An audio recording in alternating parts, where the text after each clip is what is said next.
इस सरकार ने सपना दिखाया था कि सालाना 2 करोड़ युवाओं को रोजगार मिलेगा। अजी मिलना तो छोड़िए, जो हाथ में था वो भी चला गया। आज 1000 नौकरियों के लिए लाख लाख युवा अप्लाई करते हैं और 4th क्लास की नौकरी के लिए ग्रेजुएट्स और पोस्ट ग्रेजुएट्स कतार में खड़े आते हैं। लगा बेच डाल, बीपीसीएल बेच डाल, बीएसएनएल बेच डाल, एयरपोर्ट्स बेच डाल, सी पोर्ट्स बेच डाल। अब डर लगने लगा है कि यह आत्मनिर्भर भारत की बात हो रही है या फिर चुनिंदा पूंजीपति निर्भर भारत की। आंदोलन जी, मैं शुक्रगुजार हूं इस शब्द के लिए, कारण महाराष्ट्रातले भाजपचे नेते सतत उठसूट आंदोलन करत होते, त्यांना काय म्हणायचं ते आम्हाला या शब्दामुळे कळलं।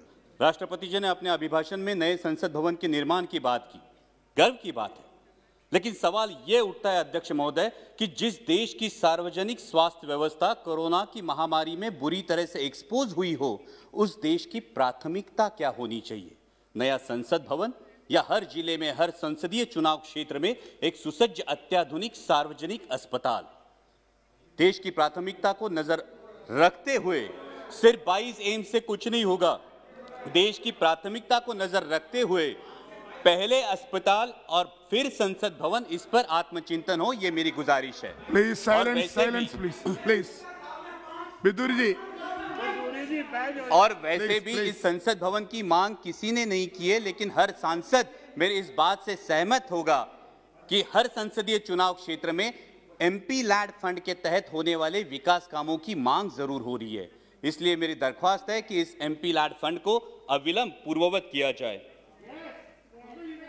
इसमें अभिभाषण में केंद्र और राज्य के सरकारों के बीच कोऑर्डिनेशन की भी बात की गई। माननीय minister of finance state Anurag ji यहां उपस्थित है। मैं आपका ध्यान आकर्षित करना चाहूंगा कि महाराष्ट्र की सरकार को जीएसटी की 25,000 करोड़ की राशि प्रदान होना बाकी है, उस पर अविलंब विचार किया जाए। राष्ट्रपति जी ने अपने अभिभाषण में युवाओं के रोजगार की बात की। इस सरकार ने सपना दिखाया था कि सालाना 2 करोड़ युवाओं को रोजगार मिलेगा। अजी मिलना तो छोड़िए, जो हाथ में था वो भी चला गया। आज 1000 नौकरियों के लिए लाख लाख युवा अप्लाई करते हैं और 4th क्लास की नौकरी के लिए ग्रेजुएट्स और पोस्ट ग्रेजुएट्स कतार में खड़े आते हैं।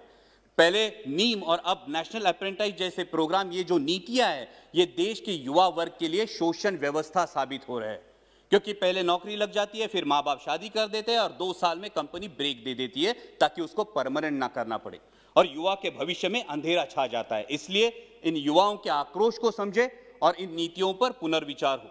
इस अभिभाषण में और एक बहुत अच्छी बात की गई, वो है आत्मनिर्भर भारत की। जब हमने सुना था कि देश को बिकने नहीं देंगे तो हर किसी को गर्व महसूस हुआ था, लेकिन शायद उसके बाद OLX का विज्ञापन कुछ ज्यादा प्रभावशाली साबित हुआ और वो नीतियों में भी दिखने लगा। बेच डाल, बीपीसीएल बेच डाल, बीएसएनएल बेच डाल, एयरपोर्ट्स बेच डाल, सी पोर्ट्स बेच डाल। अब डर लगने लगा है कि यह आत्मनिर्भर भारत की बात हो रही है या फिर चुनिंदा पूंजीपति निर्भर भारत की। मैं सचेत करना चाहूंगा कि इस प्रकार से मुक्त अर्थव्यवस्था के आड़े में अगर हम क्रूनी कैपिटलिज्म को बढ़ावा देकर देश के संसाधन चुनिंदा पूंजीपतियों के हाथ में सौंप दे तो देश की आने वाली पीढ़ियां हमें कभी माफ नहीं करेंगी। इसमें राष्ट्रपति जी के अभिभाषण में किसानों की योजनाओं की बात की गई, लेकिन आज जो हमारे अन्नदाता, हमारे किसान भाई दिल्ली की सरहदों पर आंदोलन कर रहे हैं, जिसमें 200 से भारतीय, मैं भारतीय कहूंगा, 200 से भारतीय शहीद हुए, उनके प्रति कोई संवेदना इस अभिभाषण में नहीं दिखाई दी। यह आश्चर्यजनक है। गणतंत्र दिवस पर जो घटना घटी उसकी आलोचना अभिभाषण में हुई। हिंसा का कोई समर्थन नहीं हो सकता, ना ही होना चाहिए, लेकिन उसके उपलक्ष्य में, sir please let me continue, हिंसा का कोई समर्थन नहीं हो सकता, ना ही होना चाहिए, लेकिन उसके उपलक्ष्य में इस किसान आंदोलन को बदनाम करने की जो साजिश रची गई वो निंदनीय है। पहले बताया गया कि सिर्फ पंजाब के किसान हैं, फिर बताया गया कि ये तो आड़तीय है, फिर बताया गया कि ये खालिस्तानी है। Please sit down. Bidur ji, honourable member Bidur ji, बैठिए। Bidur ji please take your seat. Bidur ji, honourable member please take your seat.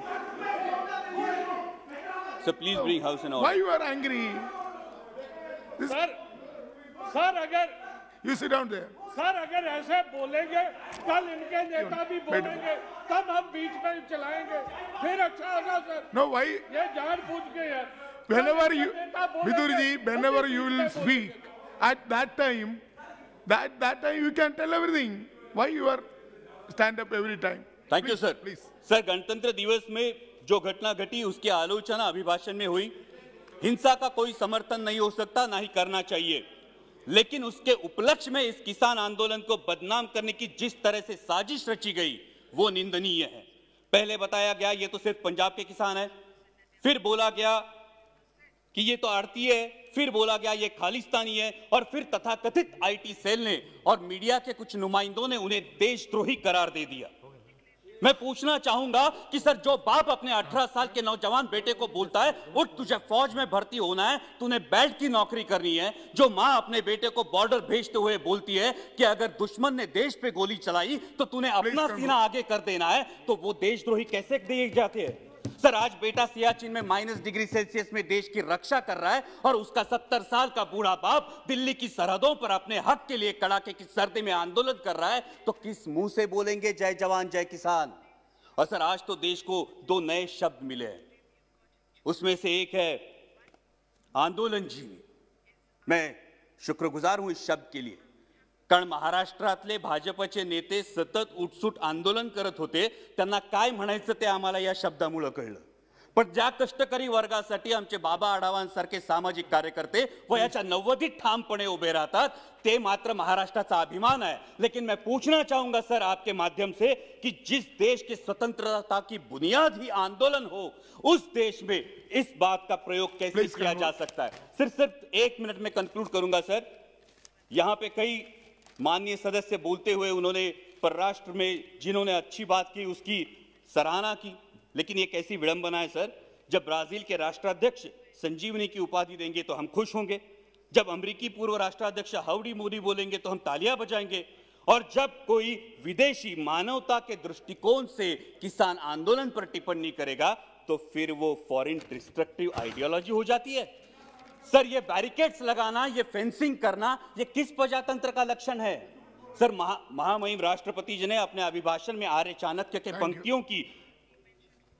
पंक्तियों का उल्लेख किया, लेकिन मैं इस सदन को बताना चाहूंगा कि उन्हीं आर्य चाणक्य ने यह भी बताया है कि जब राजा का अहंकार प्रजाहित से ऊपर उठ जाए तो समझ लेना कि उसके शासनकाल का अंत निश्चित है। और इसीलिए मैं दरख्वास्त करूंगा कि संवेदनशीलता से इस समस्या का किसानों के हित में हल निकाले, ताकि फिर हर देशवासी गर्व से कह सके जय जवान जय किसान।